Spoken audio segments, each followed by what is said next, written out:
Pemerintah Kota Banjarmasin sudah mulai menerapkan penggunaan kartu tanda penduduk sistem digital secara bertahap.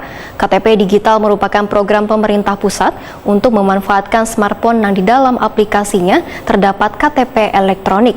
Program KTP sistem digital ini mulai diberlakukan pada karyawan Disdukcapil Banjarmasin, Wan ASN di lingkungan pemerintah Kota Banjarmasin.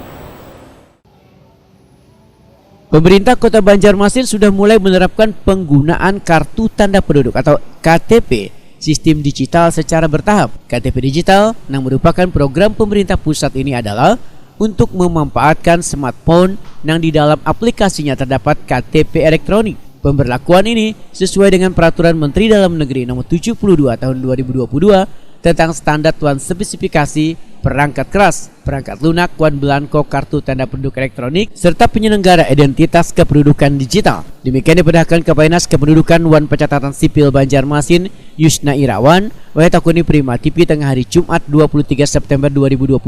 Menurut Yusna Irawan, program kartu tanda penduduk sistem digital ini mulai diberlakukan kepada seluruh karyawan Disdukcapil Banjarmasin, Wan ASN di lingkungan pemerintah Kota Banjarmasin. Kemudian akan menyasar pada seberatan warga Banjarmasin yang rencananya akan mulai diberlakukan pada Oktober 2022 mendatang.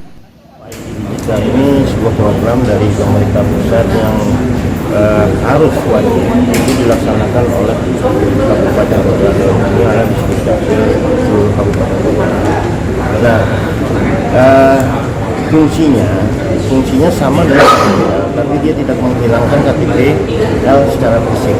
Dia sebagai pendamping KTP fisik. Kemudian yang kedua, kita sudah lakukan merekam KTP digital ini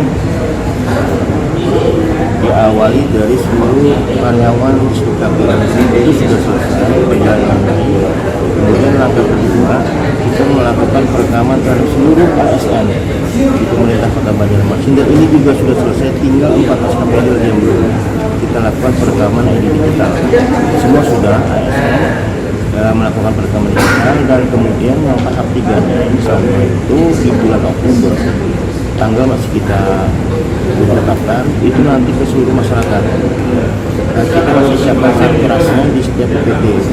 Nanti kalau sudah sarprasnya sudah siap di UPT, jadi masyarakat nanti tinggal datang ke UPT untuk melakukan perekaman digital.